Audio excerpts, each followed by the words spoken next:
And when you wake up in the morning, before you start thinking about the things that you've got to do that you don't want to do, before you start remembering the injustices of yesterday or 10 years ago, before you remember that you're going to that place today to work that you really don't want to be, before your kids get up, before any of those things happen that challenge your sense of well-being, if you can get hold of that sense of well-being and just sustain it for a little bit with really general thoughts, because if you get specific, it usually doesn't work as well.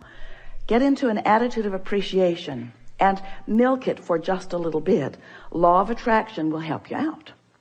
Because law of attraction says that that which is likened to itself is drawn. And law of attraction will give you, it's not really giving it to you, it's just the way it is. It's like gravity doesn't give you attachment to the planet. It just is. So law of attraction provides for you this consistent life experience.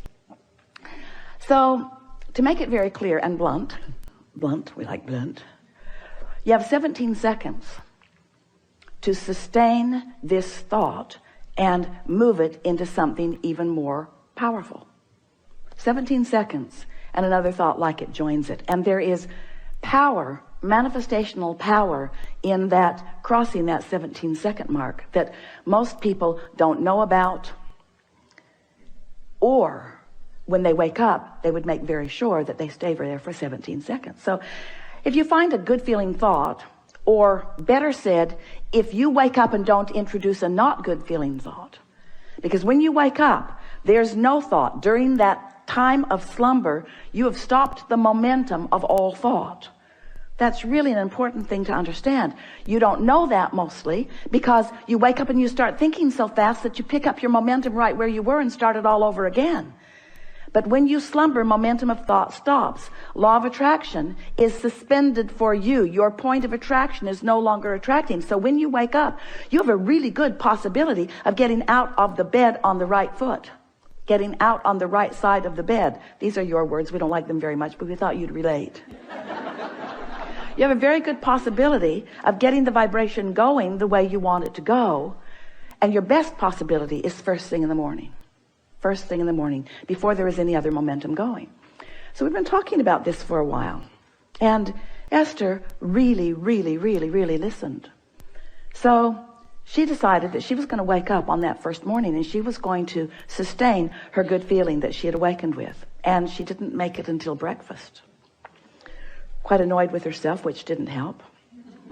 But the next day, she tried it again and didn't make it much past breakfast. Then she discovered that if she just wouldn't read her email, it would help.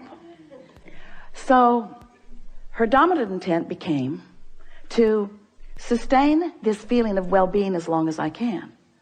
Just sustain it. And what she began noticing about the second week and third week and fourth week of doing that was that not only was it easy to find and maintain that frequency of feeling good, but there were all kinds of other benefits that began coming to her that these words won't give to you. You have to do it and find it yourself because words don't teach. So we're just explaining to you what Esther experienced. She found a new clarity that was not within her before. She found a sort of stable ride. She remembered Jerry's story of shock absorbers. He used to tell a story about he got a new car. He was test driving it. It was a beautiful Cadillac and it was in San Diego. And the salesperson took him down a road that Jerry thought no nice car should ever be on. And he was amazed at the ride that that car gave him, even on a very bumpy road, because the suspension system, the shock absorbers were such that even though there were bumps in the road, he did not feel them in that car. And he used that analogy always, and it's the same analogy that we're offering to you here.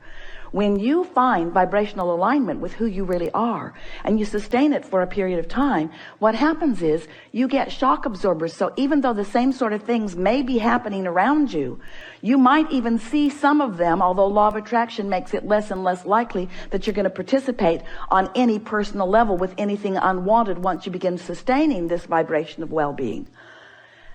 But the whole point of all of this, we don't want you to become so vibrationally snobbish. Esther says, I'm a vibrational snob. I like clarity and I will not accept confusion. But when you care about how you feel and you practice it until you're in this place where you are sustaining it more consistently, then you don't feel like you felt before. You know how when you first start knowing that you are the creator of your own reality, and you get feeling pretty good, and then someone says something that takes you away from your good feeling, and you think to yourself, I'm never talking to you again.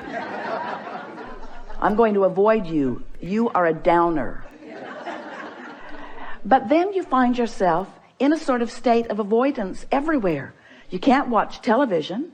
You can't really go out in the world. You have to give your children away. You just can't barricade yourself into enough solitude to really maintain the vibration, and you give up so much by trying to do that. The benefit of alignment shouldn't have to pay the price of being a hermit. You should be able to practice your alignment until you're so good at it that you can go anywhere, be anywhere, with anyone, and maintain your vibration. And let's call that step 4. Because Esther wants to.